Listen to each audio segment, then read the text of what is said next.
Hey, Cincy, welcome to Building Your Future. Congratulations to you for making the choice to be here. Today, we're going to talk about sponsoring with host flipping, prospecting in your VIP group, and social media. My name is Sharon Warshawn. I am a superstar director out of Erie, Pennsylvania. I've been married for 20 eventful years. I'm mom to two busy teenagers and a dog mom to three. My son volunteers with the local fire department and just got his EMT certification. My daughter plays competitive travel soccer. My husband and I take turns making bold choices, and he's currently finishing up his medical school residency. 6 years out of seven, almost done. My point, we are a very busy family. I am proof positive that slow growth is still growth. I joined Sensi in 2008 and promoted to superstar director in 2020. In those years, I've sponsored around 150 people. Many of them are with me even today. We have a group of about 3,500. So we've got a lot to get to today. So grab a pen, your notebook, and let's get started. Since we're using the building analogy, building your future, sales are like renting each month. You get what you get, and that's kind of the end of it. On the other hand, team building is like owning a home. It's an investment. Over time, teams become engaging, fun, and both personally and financially valuable. One very quick story, early in my Cincy journey, probably in my first year, my first teammate and now I should note that I didn't actively sponsor her. She was a host who decided she wanted her own set of testers. Anyway, she and I were talking about sponsoring and why we'd never do it.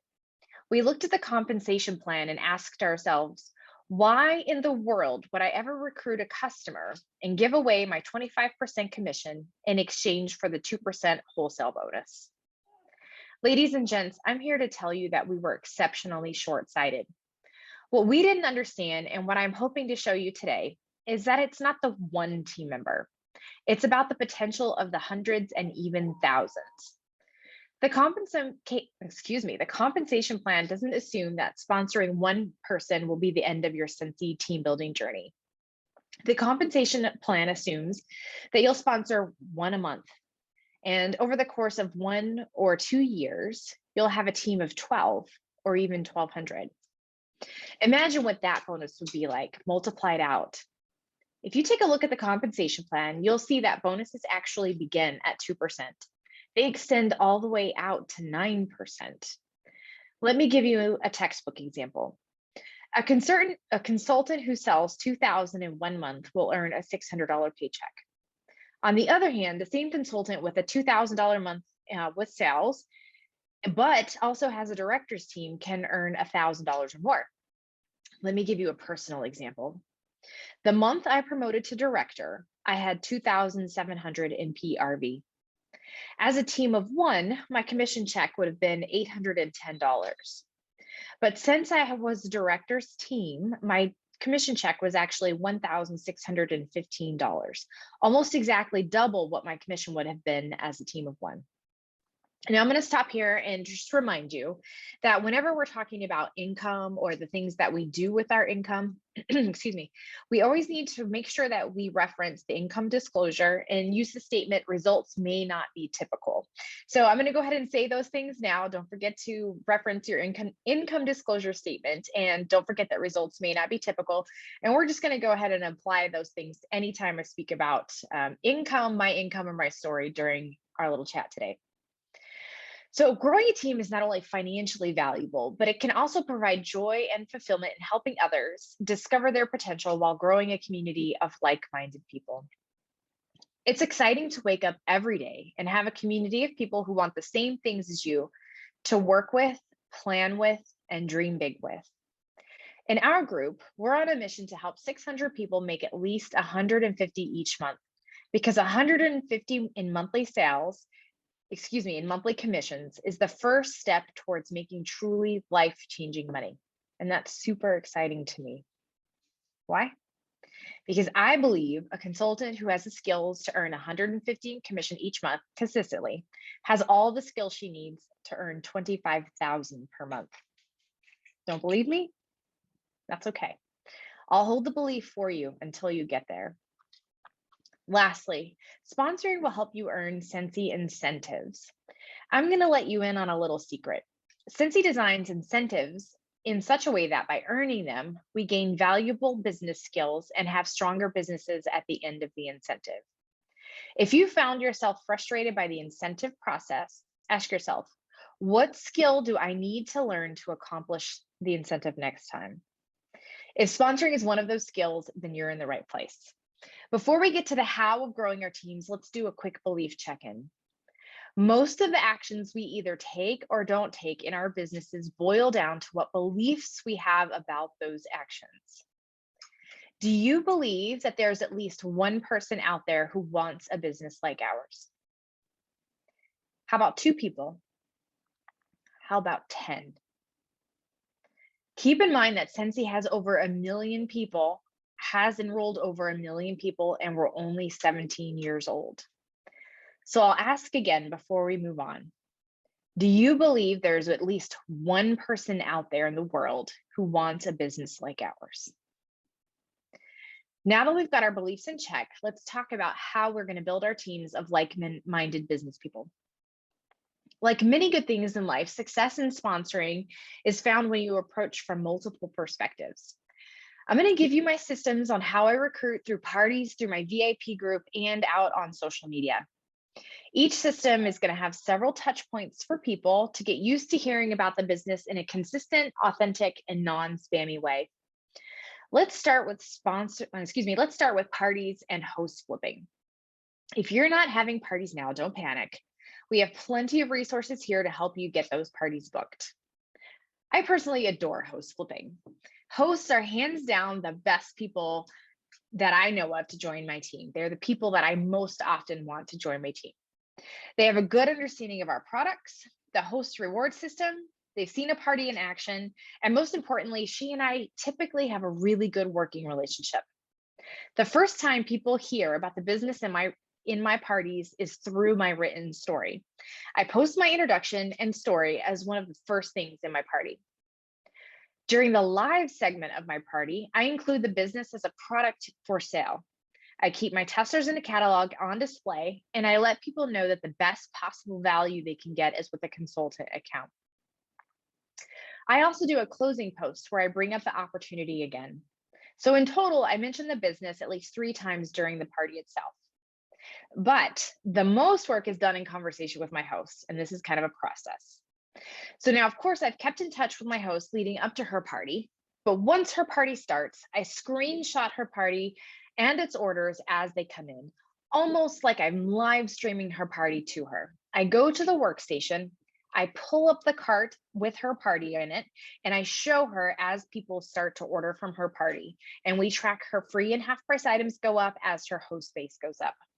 I encourage her to reach out to the people who have ordered and to thank them in private message for their order. Just a little bit of future consultant training there. Now, my job in this moment is to keep her excited as the orders roll in and to keep her updated on how many more sales she needs to get to 200 in PRV. The second she has 200 in PRV, I tell her she's reached a moment where she has a new choice to make. She can stay on the host track or she can hop onto the consultant track. Now, to keep things simple and to give her something clear to refer to, I share with her this document filled out. Now, this document is a document that I recreated after one that I saw another consultant make. And I wish I knew who that consultant was because I would love to thank her for her absolutely genius idea. So this is what I like to call the option 1 and the option 2 form. Now, as I said, my host gets this form filled out the second her party hits 200 in PRV. This form will be available on the workstation alongside this video once everything is loaded up. But if you'd like to see it before it goes onto the workstation, please just email me at sharon.warshaw@gmail.com for a copy. Again, that's my email. It's just my name, sharon.warshaw@gmail.com, and I'll send you a copy. Let me read it to you. At the top says, "Thank you for hosting. Congratulations on a great party. Now that your party has over 200 in sales, you have an exciting new choice. Option 1 is get the host exclusive starter kit for," and then I leave a blank for you to fill in. I'd leave a blank for you to calculate her potential commission. her half price items, and then how many products she can get for free, or how much she has in free product. Then it says, when you choose option 1, you get everything in the host exclusive starter kit and you become a Scentsy consultant. Plus, you have access to our back office, our business support network, and you get cashback, aka commission, on all orders you or your friends and family place. To keep your account, have just one 200 PRV month per year. If you decide that selling Scentsy isn't for you, not a problem. I love having you as a customer and as a host. And then at the bottom of the form, of course, is option 2, which is host rewards only. There's a place for the number of half price items, the amount of free product, and then of course, my special gift for you. Now, many of us use host gifts as a way to thank our hosts for having parties with us, and maybe even sometimes to incentivize people to have parties with us. So I'd like to caution you right now to be careful that your host gift isn't so generous that your host can see staying a host as more valuable as going on to the consultant track. So you really want her to look at this form and get excited about what she sees as a potential consultant, as well as being laid out exactly how much she can get for being a host. So you're kind of doing that apples to apples, option 1, option 2. Okay, so now you've made your pitch, you've sent your host this form filled out in private message, and she has a choice to make. If your host says no, this is not a problem. You're just doing your job and keeping her informed by offering her the opportunity. If she says she needs to think about it, this is also not a problem. Let her know you're there to help her answer questions and that she has until you close the party to make a decision. If she says yes, keep calm. The party is now a launch party, and we get to create a plan. We're going to work together to make sure that she gets to 500 and she earns her shooting star. All right, so moving on to sponsoring in your VIP group. Of course, I'm assuming here that you have a VIP group already. If not, just take notes and consider creating a space for you and your customers to connect exclusively and in a community setting. I love VIP groups. It's a gathering of people who just love on Scentsy. I like to say it's my space to be unapologetically me and Scentsy. I get to live my Scentsy life truly out loud. It's also a great place to spoil your customers with information, within compliance games, announcements, parties, etc. It's also where you get to chat with people about what it's like having a business like ours among people who already love Scentsy. I'm going to say that probably 17 times because that's, to me, the beauty behind a VIP group is this encapsulated community of people who already have Scentsy in common. So one thing that I do to sponsor within my VIP group is once or twice a week, I post a short story or a testimonial about what this business has done for me. It literally can be anything. I've talked about what I spent my first paycheck on. I let them know when something amazing happens, like what it feels like when I get to write a check for my son's college deposit to get him enrolled in school out of my Scentsy income. Then I pay attention to who's reacting and engaging in those posts. Casually, without a lot of drama or high pressure energy, I start a conversation with them in private message. I start the conversation just by thanking them for their support. I let them know that I noticed they reacted to my post and asked them what they thought when they read it. Then I let the conversation evolve from there. I'm very intentionally not giving you a script on what to say to these people in this moment because you need to be authentically yourself here. You need to express how you feel and ask them out of curiosity what they're thinking and what they are feeling in a very authentic way. Something else I pay particularly close attention to in my VIP group is sharing with my customers what it means to be a consultant out of the intangibles. So this is what it means to be a part of the team and actual the services, the training, the stories of things that we do as a team, road trips, our team meetups, sharing our vision, etc.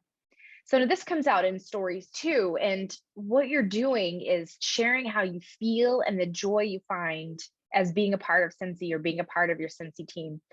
In a roundabout way, you want your customers to really have that FOMO, a fear of missing out about what it's like to being a consultant with Scentsy, not just being a customer or a host with Scentsy.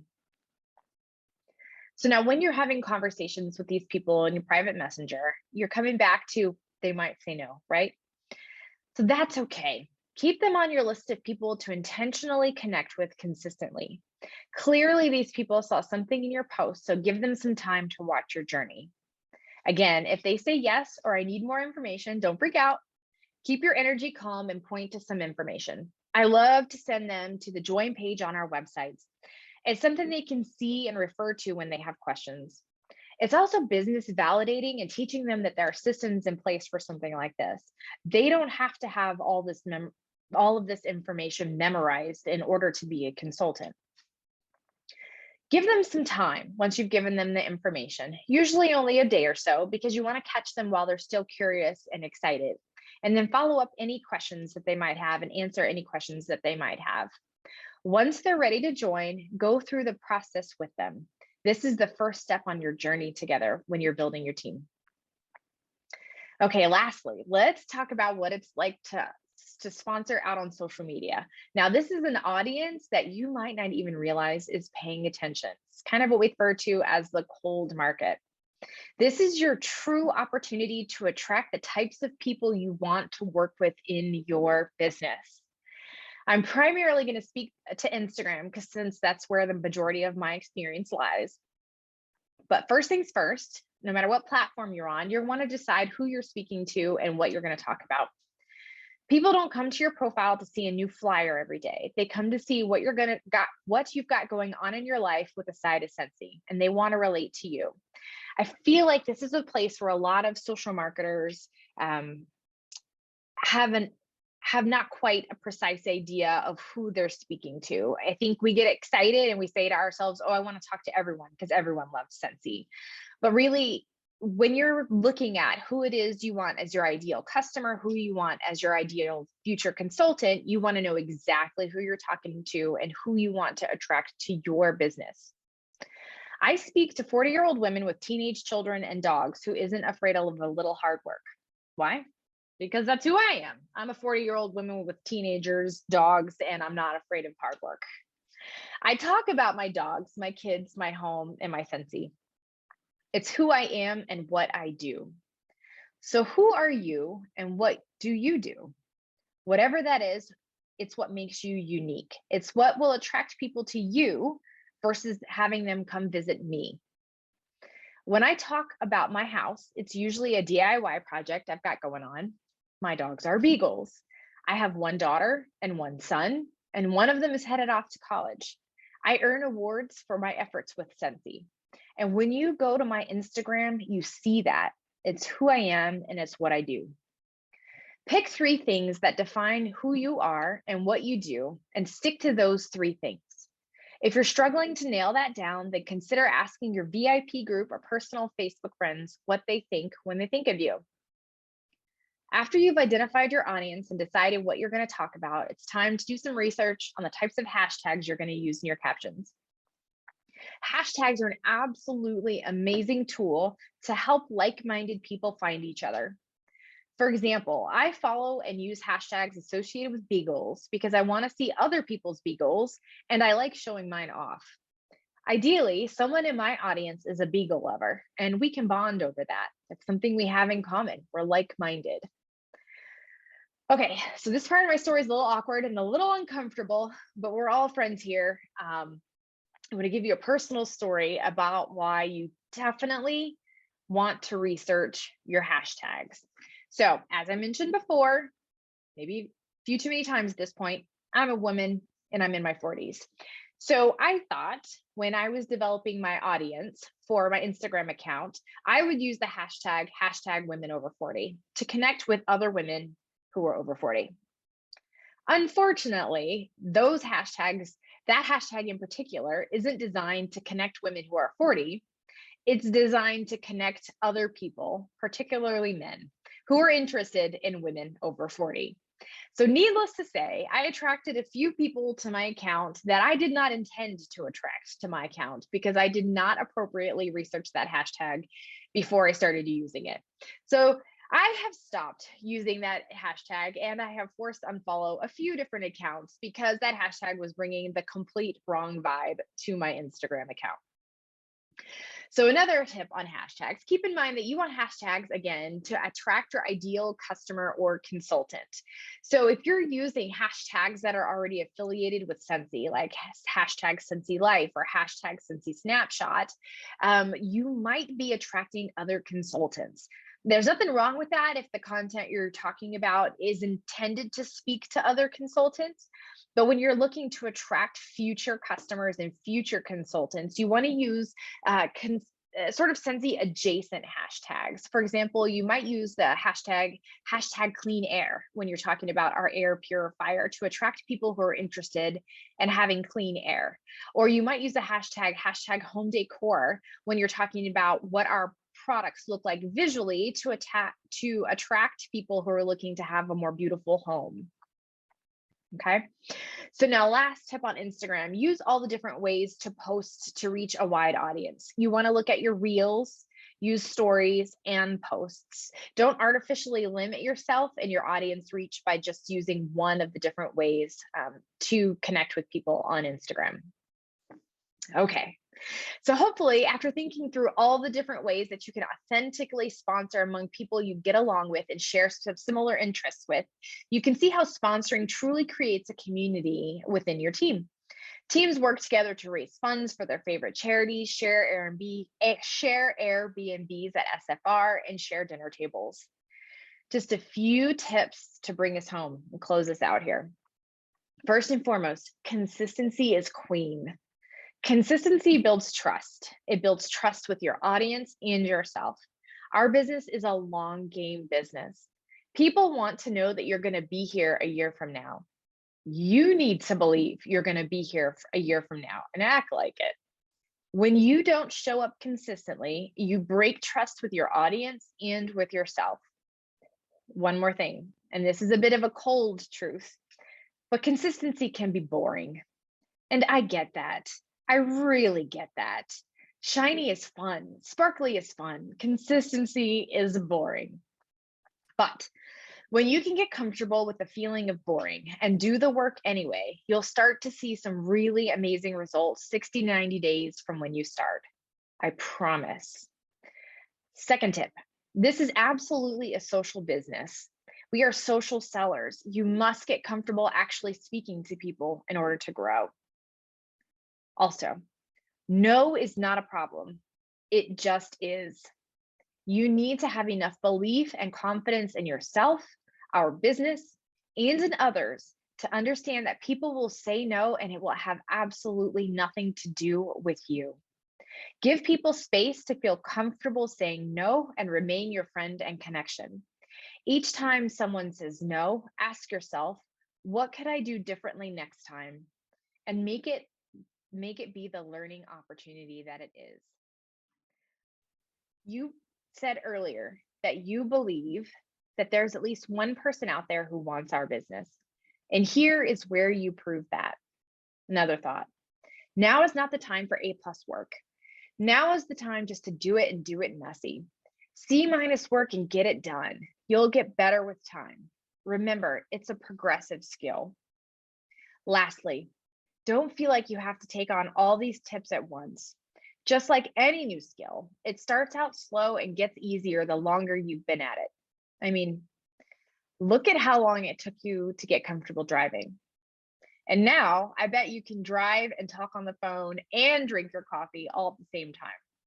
Now, I'm not saying you should do it. I'm just saying there's a really good chance that you can do it. Thank you for watching. I hope you found at least one tiny nugget to take with you on your journey. Best wishes.